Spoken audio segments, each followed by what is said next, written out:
artillery unit that was here, guys, is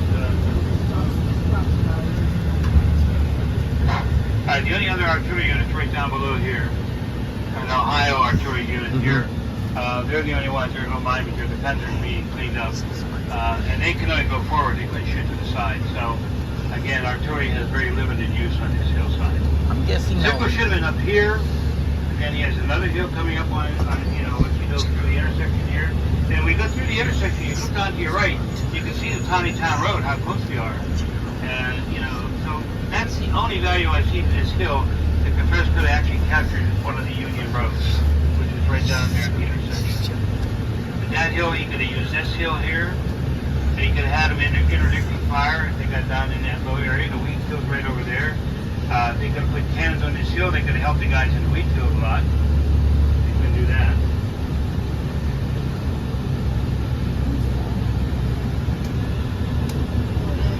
That's John Sedgwick on the horse up there. He is the commander of the Union 6th Corps. They're the guys that get in here right at the end of the whole thing. Not here long enough to do a lot of fighting, but they marched 36 miles to get here in one day. Which is quite, it's a record in force marches in the United States Army. 36 miles is a long way for guys to go. So Sickles could have been along this line here. He had some swampy area to his left. On his right, the ridge line starts to go get a little bit higher in here. The ground starts to go up. So he could have had high ground up here. He did have a good position, but he just never checked it out. He never sent anybody to see the area he should have been covering. And one of the areas he gave up that almost could have cost the Union Army a victory here, or even their survival, is right up here with this intersection here. When you get up here, you'll see the big dome monument way off forward in front of us. You guys in the back might not be able to see it, but there's a big monument up there. Well, this area we're going to go into now, there's nobody here to defend it. It's wide open. This is where Sickles' men should have been. Now there's nobody here, and if the Confederates get through here, right over there is the Tawny Town Road. They can actually split the Union Army in half. However, George Meade at the last minute is going to get a lot of artillery in here. Everywhere you see 2 cannons, there were 6. Okay? And so then the Confederates come over that rise there. They started shooting what was called canister, like big shotgun shells, at the Confederates, and that stops them from getting any further. So they come very, very close. Then on July 3rd, these cannons could all turn to the right, shoot towards that red barn, because that's where Pickett's men are going to go by that barn. And they can shoot into the side of Pickett's men from here. So these guns here played a crucial role on July 2nd and on July the 3rd. Now, up here in front of us, guys, is a great big dome monument. Largest monument on the battlefield. It's the Pennsylvania State Memorial. Now, Pennsylvania and New York constantly argued with each other who did the most and who did what here. You know, bragging rights. Every time one state put up a monument, the other state put up a bigger monument. So this is the monument that kind of told New York to be quiet.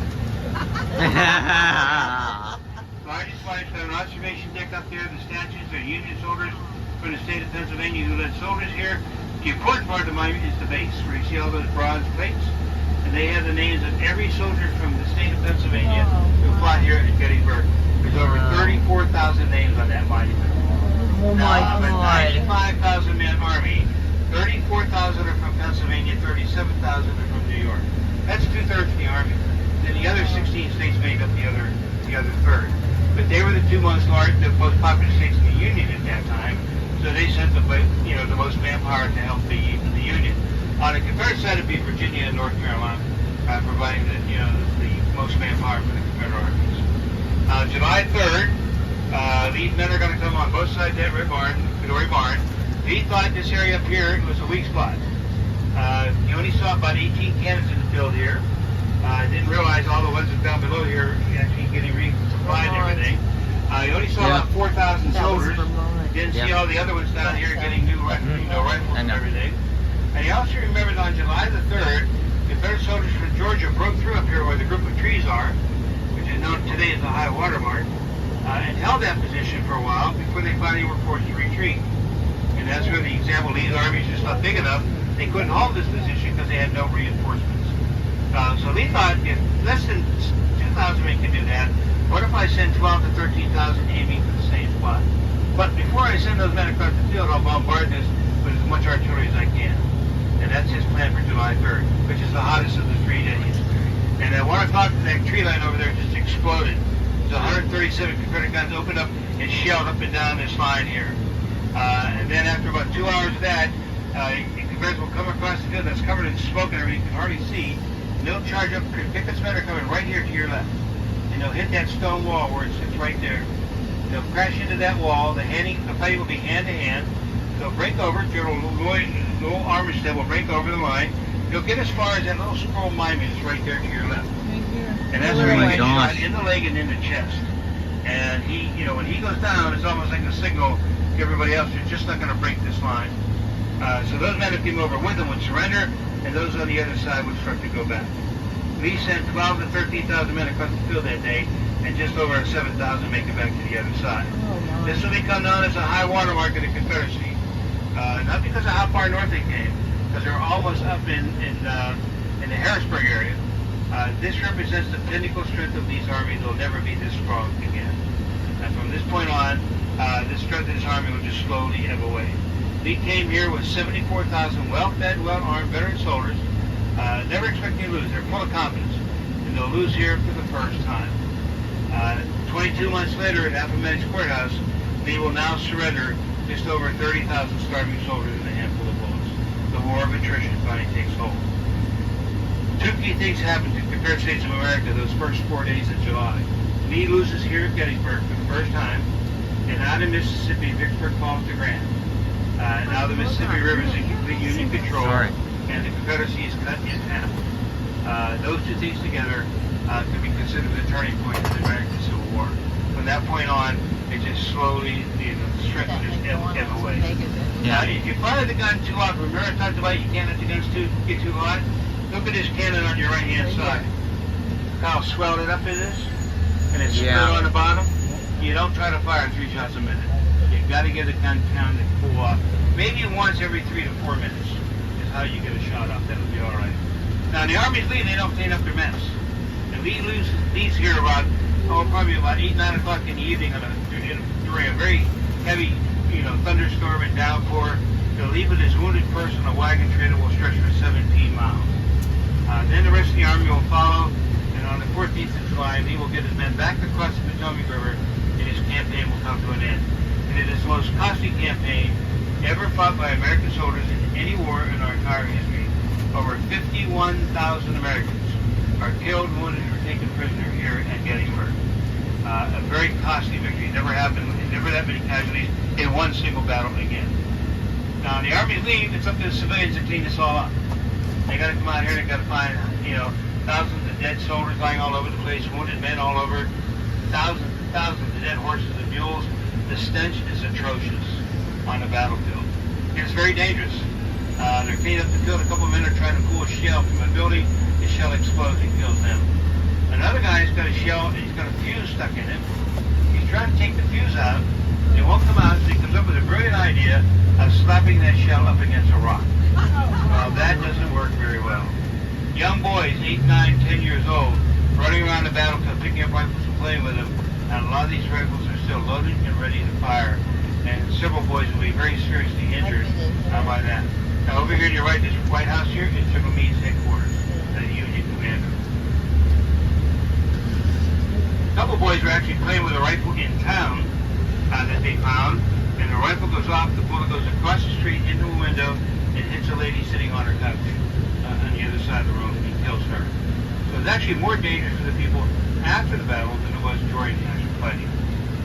Now, in October, they had the ground pretty well cleaned up, and they want to have a dedication ceremony. The governor of Pennsylvania was very concerned about the dead bodies and everything. He wanted the soldiers buried and taken care of as quickly as possible. So he bought the west side of Cemetery Hill to bury Union soldiers, and the other states chipped in so they could bury their men also. So everybody from every state in the Union are buried there. No Southern soldiers are allowed buried there. They're buried in mass graves in the different farm fields surrounding Gettysburg. They're somewhat shallow graves. So when the farmers plow their fields the next season, they get a little bit more than what they're bargaining for. But after the war is over, civic groups from the South will come here, find those mass graves, remove those bodies. So today, Southern soldiers who lost their lives here at Gettysburg are now buried at the Hollywood Cemetery in Richmond, Virginia. So that's considered the Confederate National Cemetery there. Now, since October, they want to have the ceremony. The guy they want for the speaker is named Edward Everett. He's from Boston, Massachusetts. He's not available. He won't be available until mid-November. So the committee decides to wait until then. The ceremony will be held on November 19th. Everett is considered the best speaker in the country. Now, November 19th is a very beautiful sunny day. It's about 60 degrees. Not a cloud in the sky. It's a nice breeze blowing. And there's about 7,000 people on that hill watching this ceremony. And once the dignitaries were done with their opening remarks, and the band was done playing all their patriotic and military-type music, Mr. Everett is finally introduced, and he will give a very long, very powerful, very emotional speech.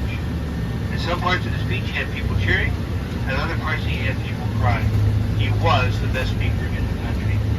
Now, after he's finished, he gets thunderous ovation from the crowd. People loved every minute of it. It was like watching a one-man stage show at that time. It took the committee running this whole thing a good 20 minutes or so to actually settle down the crowd and get them back to their seats.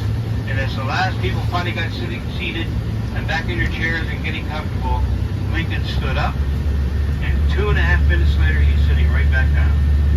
A lot of people looked at each other, didn't hear a word he said. Lincoln himself was very upset with his performance here, and he'll make a comment to his good friend Ward Lemon, who's here with him. He'll say, "Ward, that speech won't rub. Nobody will ever remember what I said here at Gettysburg." So we realized that we become one of the more famous speeches in this country's history. Well, guys, thank you very much for spending your afternoon here with Cheryl and I, going around the battlefield. Hope kind of made it a little bit understandable how the battle starts one place, flows down, and it comes down to where it ends up here at Gettysburg and the key parts of the battlefield. Well, I kind of hope it made it a little bit clearer to you. It didn't confuse you too much.